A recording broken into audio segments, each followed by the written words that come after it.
अचिन्त्य व्यक्तरूपाय निर्गुणाय गुणात्मने समस्तजगदाधारमूर्तये ब्रह्मणे नमः। हरि ओम। आज मैं सभी को प्रणाम करता हूँ। आज हम पढ़ने जा रहे हैं वही षट्पंचाशिका ग्रंथ के द्वितीय अध्याय का शत्रु मार्ग निवृत्ति ज्ञान, मतलब शत्रु मार्ग से कैसे निवृत्ति करें। निवृत्ति मतलब निवर्तन, मतलब प्रत्यावर्तन, पलायन कर सके। तो यह प्रश्न कुंडली का विषय है। प्रश्नशास्त्र अतीव विचित्र है। प्रश्नशास्त्र को फलादेश करने के लिए दैवज्ञों को साधना संश्लिष्ट होना चाहिए। यह जो दैवज्ञ साधनाओं से युक्त हो और निरंतर ग्रह, नक्षत्र, तारा, खगोल, भगोल इत्यादियों का चिंतन करता रहता हो, वह दैवज्ञ सुचारू रूप से प्रश्न कुंडली का फलादेश कर सकता है। प्रश्न कुंडली हमेशा तात्कालिक बनाया जाता है। जिस समय पृच्छक प्रश्न पूछ रहा है, उसी समय का जो कुंडली हम बनाएंगे, तात्कालिक कुंडली, उसी को प्रश्न कुंडली कहा जाएगा। हम जानते हैं प्रश्न कुंडली के लिए और प्रश्न कुंडली के फलादेश के लिए साधना नितांत आवश्यक है, और साधनाओं के साथ साथ स्वर ज्ञान का आवश्यकता है और शकुन ज्ञान का भी। मतलब वह दैवज्ञ स्वरशास्त्र में निपुण होना चाहिए, शकुन शुभ और अशुभ शकुन ज्ञान में भी निपुण होना चाहिए। स्वरशास्त्रवेत्ता, शुभाशुभ शकुनवेत्ता एवं प्रश्न कुंडली का ज्ञान और सामुद्रिक लक्षणों का ज्ञान से ही एक दैवज्ञ सुचारू रूप से, सटीक रूप से, सूक्ष्म रूप से प्रश्न कुंडली का फलादेश कर सकता है। तो ये बहुत महत्वपूर्ण है। प्रश्न शास्त्र का फलादेश करते वक्त जो ये पृथ्वी यशा दैवज्ञ बराह मिहिरात्मज है, वह ध्यान दिए हैं शत्रु मार्ग से कैसे निवृत्ति करे, पलायन कर सके। तो उसके लिए वो श्लोक लिख रहे हैं, सुत शत्रुगति ही पापे ही शत्रु मार्गात् निवर्तते, चतुर्थगैरपि प्राप्तः शत्रुर्भग्नो निवर्तते, झसालिकुम्भकर्कटा रसातले यदा स्थिताः रिपुः पराजयस्तदा चतुष्पदैः पलायनम्। तो यह श्लोक जैसे शिवतांडव स्तोत्र है, उसी छंद में लिखा गया है। झसालिकुम्भकर्कटा रसातले यदा स्थिता रिपोः पराजयस्तदा चतुष्पदैः पलायनम्। सुतः शत्रुगतैः पापैः, ऊपर वाला श्लोक उसी छंद में नहीं है। सुतः शत्रुगतैः पापैः शत्रुमार्गान् निवर्तते, चतुर्थगैरपि प्राप्तः शत्रुर्भग्नो निवर्तते, झसालिकुम्भकर्कटा रसातले यदा स्थिता रिपोः पराजयस्तदा चतुष्पदे पलायनम्। इस श्लोक का अर्थ यह है, जो सुत मतलब पंचम भाव, सुत स्थानम इत्युक्ते पंचम भाव, रिपुस्थानम षष्ठ, रिपुस्थान का अर्थ षष्ठ भाव होता है। अनयोः पंचम षष्ठ भावयोः द्वयोः रपि स्थानयोः, मतलब पंचम भाव और षष्ठ भाव में, दोनों भाव में एकस्मिन्नेव, किसी एक में भी, पापी ही तृतीय विभक्ति बहुवचन है, तो पाप ग्रहों के द्वारा, पाप ग्रह कहने से सूर्य शनि मंगल होते हैं। इसीलिए कहा गया है एकस्मन्नेव पापैः सूर्य शनि भौमैः प्रश्न लग्नात् समवस्थितैः। तो प्रश्न लग्न से जो पृच्छक जिस समय प्रश्न पूछ रहा है उसी प्रश्न कुंडली के प्रश्न लग्न से पंचम भाव में अथवा छठा भाव में यदि पाप ग्रह बैठे हों तो शत्रु मार्गात् निवर्तते, मार्ग से प्रत्यावर्तन कर लेगा। यहां पर प्रश्न आता है ये शत्रु का प्रश्न कब पूछा जाता है? आपको ध्यान देने की विषय यह है वर्तमान सांप्रतिक काल में तो अनेक कोर्ट कचहरी केस ये सब होता रहता है, आपस में लोगों के बीच में केस लड़ते रहते हैं लोग, एक वादी होता है एक प्रतिवादी होता है, तो वादी प्रतिवादियों के आपस में युद्ध होते रहते हैं। तो उस युद्ध में यदि पृच्छक प्रश्न पूछ रहा है मेरे साथ आज वो प्रतिवादी युद्ध करने आएंगे या नहीं आएंगे, उस संबंधी में आपको उत्तर देना है। यदि छठा भाव में पृच्छक के प्रश्न लग्न के छठा भाव में व पंचम भाव में पाप ग्रह हो तभी प्रश्नकर्ता के लिए क्या कहना है? शत्रु मार्ग से प्रत्यावर्तन कर लेगा, मार्गात् निवर्तते। और भी हो सकता है यदि हमको इंटरव्यू देने के लिए जाना है तो आप पूछेंगे आज मैं जब इंटरव्यू देने जाऊंगा वहां पे मेरे एग्नेस्ट जो मेरे विरुद्ध में खड़े होने के जो लोग आएंगे वो वहां रहेंगे या मेरे से पराजित होकर चले जाएंगे या मार्ग से ही लौट जाएंगे, मेरा विजय हो जाएगा वहां। तो उस संदर्भ में भी कहना है यदि छठे घर में व पांचवें घर में पाप ग्रह हो तभी प्रश्न कुंडली के छठे व पांचवें घर में पाप ग्रह होने से शत्रु मार्ग से निवर्तन करेगा। तैरेव पापी लग्ना चतुर्थ स्थाने समुपस्थिति। तो श्लोक आप देखिए, सुतशत्रु गति ही पापी ही शत्रु मार्गात् निवर्तते। उसी तरह चतुर्थ के रपि प्राप्त यदि चतुर्थ भाव में पाप ग्रह हो, अपि मतलब मध्य हो, तो चतुर्थ स्थान में चतुर्थ गई ही तृतीय विभक्ति बहुवचन, पापी ही तृतीय विभक्ति बहुवचन। तो चतुर्थ के ही पापी ही, चतुर्थ भावों के द्वारा पापग्रह, चतुर्थ भाव में पापग्रहों के द्वारा।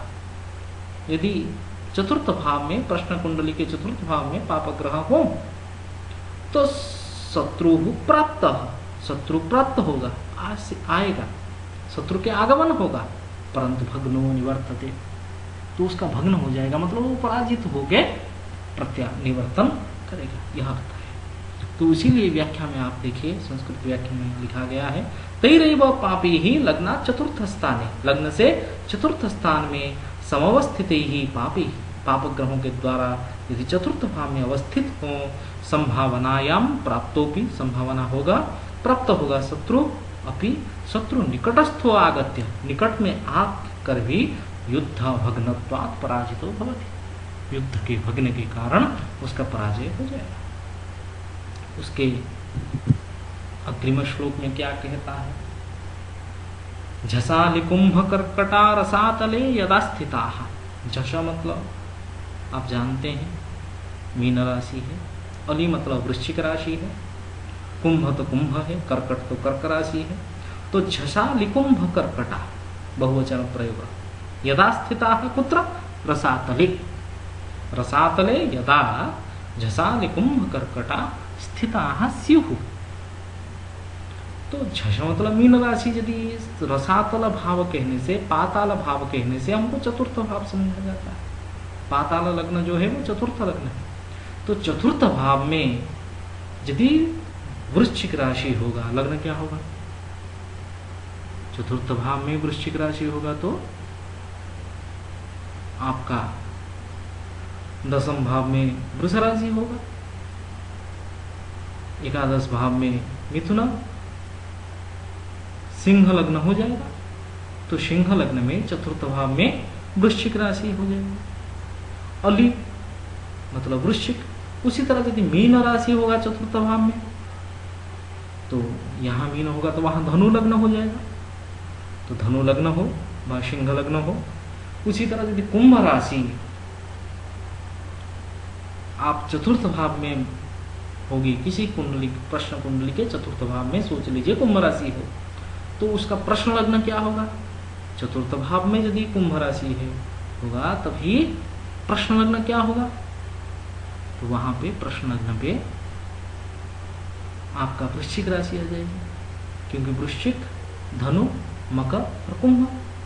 तो वृश्चिक लग्न होगा तो कुंभ राशि चतुर्थ भाव में। उसी तरह कर्क राशि यदि चतुर्थ भाव में होगा तभी मेष लग्न होगा।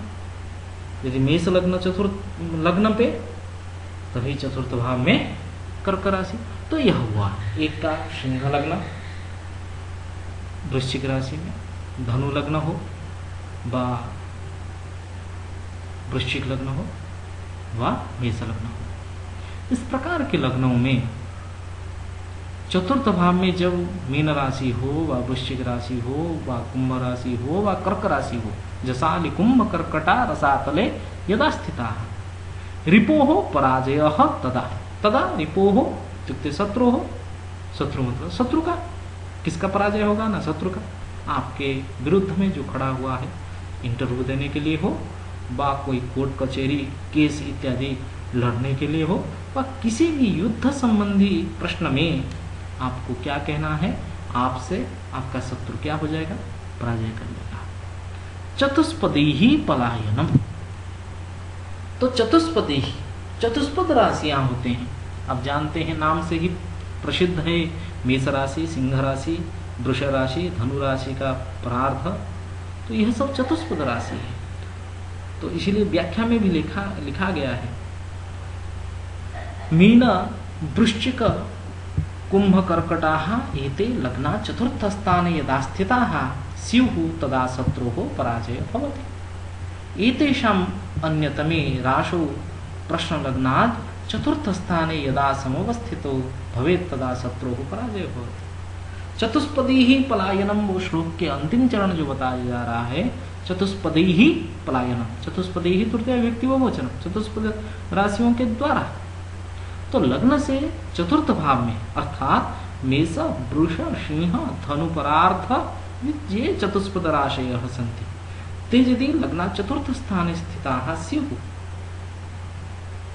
तो शत्रुः पलायनम भवति, अपसर्पणम भवति। शत्रु पलायन करता है आकर। तो यह हुआ प्रसिद्ध अर्थ। उसके बाद अग्रिम श्लोक में यही पृथ्वीयशा, दैवज्ञ पृथ्वीयशा यायिनम शुभाशुभ योग के विषय में कहते हैं। यहाँ पे याई कहने से आक्रमण करता है, जो आक्रमण करता है, आक्रमण करता जो है एक वादी होता है, याई होता है। इस याई और स्थाई के विषय में संबंध में हम आगे में भी पढ़े। याई क्या है, स्थाई क्या है? जो आक्रमण करता है, सोच लीजिए एक केस चल रहा है कचहरी में। तो कोर्ट में जब केस चलता है, एक पहला केस करने वाला होता है, प्रथम केस जो देने वाला होता है, जिसके नाम पे देने वाला होता है। जो केस पहला लड़ेगा, प्रथम जो वादी है, तो प्रथम पक्ष को ही हम क्या कहते हैं? वादी कहते हैं। तो याई कहते हैं, वही आक्रमणकर्ता होता है। तो उसी आक्रमणकर्ता के शुभ और अशुभ संबंधी प्रश्न यहाँ पर बताया जा रहा है। चरोदये शुभस्थितः शुभम करोति यायिनम, वही शिवतांडव स्तोत्र के छंद के जैसा यहाँ पे याद रखना है। चरोदये शुभस्थितः शुभम करोति यायिनम अशोभनेरशोभनम स्थिरोदयेऽपि वा शुभम। चरोदये, उदय लग्ने, चर उदय, चर लग्ने। चर लग्न इत्युक्ते चर राशि, यदि लग्न पे हो तो चर राशि कहने से मेष, कर्क, तुला और मकर राशि को चर राशि कहा जाता है। हम लोग जानते हैं 1, 4, 7, 10 मेष, कर्क, तुला और मकर राशि जो है वो ये चारों की चारों चर राशि है। इन चर राशियों में से कोई एक लग्न हो, चरोदय शुभस्थितः, शुभस्थितः इत्युक्ते शुभग्रहाणाम, शुभग्रह कहने से क्या होगा, बुधजीव शुक्राणम अन्यतमः स्थितः तदा नहीं, यदि चररासु प्रश्न लग्ने शुभग्रहाः स्थिताः स्युः तदा यायीनां शुभम करोति, जो आक्रमण करता है, जो वादी है, उसका क्या होगा, शुभ फल। वहां पे शुभ फल नहीं विचार करना है। अशोभनैर अशोभनम, यदि उसी चर लग्न में, चर राशि के लग्न में अशुभ ग्रहों के द्वारा स्थित हो, पाप ग्रह, अशुभ ग्रह, पाप ग्रह, पाप ग्रह कहने से सूर्य, मंगल, शनि और राहु केतु भी ले सकते हैं। तो अन्यतम स्थिते तेषामेव यायीनाम अशोभनम, अशोभनम इत्युक्ते यायियों का, आक्रमणकर्ताओं का अशुभ फल वहां पर विचार करना है। ये यायी और स्थायी, वादी और प्रतिवादी क्या है, उस विषय में हम आगे भी पढ़ेंगे। तृतीय अध्याय में इसका विचार विशेष रूप से किया जाएगा। हम लोगों को ध्यान देके ये यायी का फल समझना है। स्थिरोदयेपि वा शुभम, तो स्थिराणम अन्यतमो उदय, उदय इत्युक्ते लग्ने, तो लग्न में यदि स्थिर राशि हो, 2, 5, 8, 11 ये स्थिर राशि होते हैं। वृष राशि, सिंह राशि, वृश्चिक राशि, कुंभ राशि, ये चारों की चारों स्थिर राशि है। उनमें से कोई लग्न हो, मतलब लग्न में ये स्थिर राशियों में से कोई एक हो, और फिर से पाप संयुक्त, पाप ग्रहों की संयुक्त हो, विकल्पेन शुभम भवति, यहाँ पे उल्टा हो जाएगा। तो चर लग्न में यदि पाप ग्रह होते हैं, वहां पे यायियों के लिए, आक्रमणकर्ताओं के लिए अशुभ फल था। लेकिन यदि वो स्थिर लग्न हो और अशुभ ग्रहों की अवस्थिति हो उस स्थिर लग्न में, वहां पे शुभ फल को कहना चाहिए। तत्स्थानम पापग्रहस्य स्वक्षेत्र उच्च मूल त्रिकोण मित्र क्षेत्रम वा भवेत् तदा शुभम अन्यथा न शुभम। तो व्याख्या में ये लिख रहे हैं, वो जो शुभ ग्रहों की स्थिति वहां पे आपको विचार करना है, पाप ग्रहों की अवस्थिति लग्न में विचार करना है। स्थिर लग्न में तो आप स्थिर लग्न है, पाप ग्रह बैठे हैं, लेकिन अतिशत्रु के घर में बैठे हैं, तभी वो शुभ करेंगे क्या, नहीं कर सकते हैं। तो कब वो शुभ करेंगे, तो वो स्थिर लग्न हो, वृष लग्न व सिंह लग्न व वृश्चिक लग्न व कुंभ लग्न, इन चारों में से कोई एक लग्न हो, और उस लग्न में कौन बैठा हो, पाप ग्रह बैठा हो, और कहाँ पे हो, वो अपने स्वराशि में। जैसे मंगल वृश्चिक राशि में स्वराशि होता है,